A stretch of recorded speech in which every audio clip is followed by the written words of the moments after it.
Hello, hello, hello, and thank you so much for stopping by. I'm Soraya Marshall Wright. Welcome to The World According to Soraya. For those of you who do not know, I'm an estate planning attorney in South Carolina, and I help seniors and families with special needs plan for the unexpected and protect their valuables.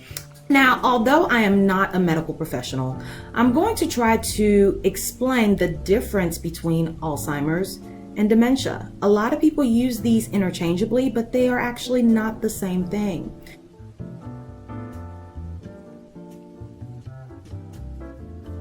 What am I talking about when I say Alzheimer's and dementia are not the same? Well, Alzheimer's is actually the most common type of dementia, but dementia could actually be caused by a variety of things. Think about when you have a fever. A fever could be caused by an infection. It could be a side effect of the medication you're taking. It could be a number of things. That's dementia. Dementia could actually be caused by drug or alcohol abuse. Someone in advanced stages of Parkinson's could develop dementia, and someone who suffered a stroke could be at risk for having dementia.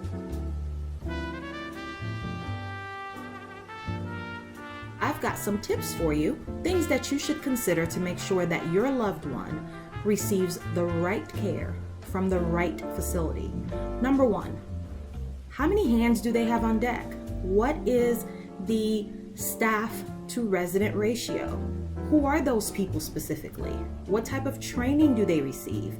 Do they actually have training specific to dealing with Alzheimer's and dementia patients? Because you want to make sure that the people who are in place are able to safely interact with your loved one. Number two, does this place actually offer skilled nursing care? It may not be something that you need right now, but even if they don't offer it, do they at least have someone in place who can help you if there comes time that your loved one needs to transition to a skilled care facility?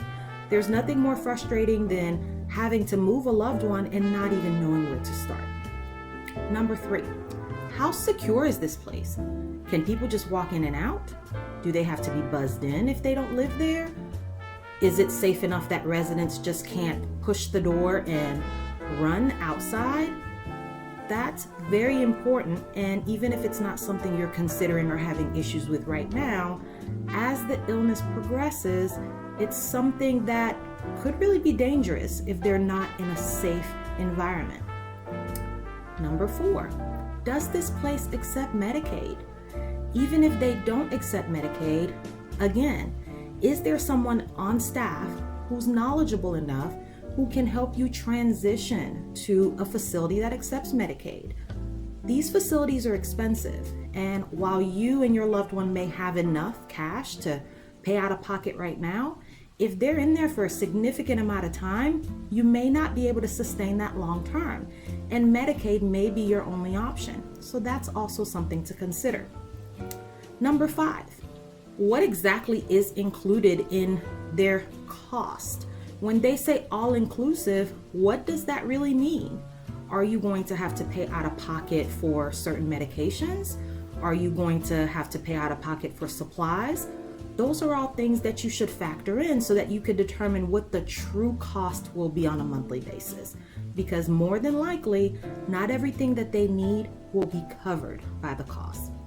Last but certainly not least, there are certified senior advisors out there who can actually help you navigate through this process.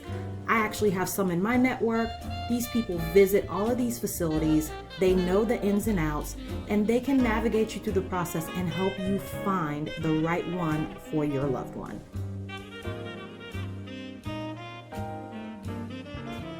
I've got some additional tips for you.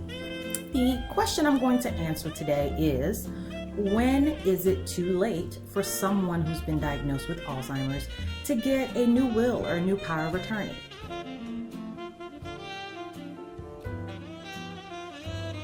Having a diagnosis of Alzheimer's alone is not going to prevent someone from getting these documents done, but they do have to have capacity. What do I mean when I say capacity? Well, to get a will, they need to, first of all, know what they have, know the natural objects of their bounty, meaning they know who their people are, who their family members are.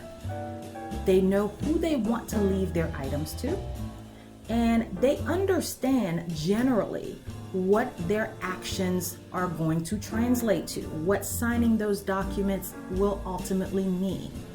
To get a power of attorney document, I typically tell my clients that when you are signing a durable power of attorney, you're essentially giving someone a blank check. They could pretty much do anything that you could do.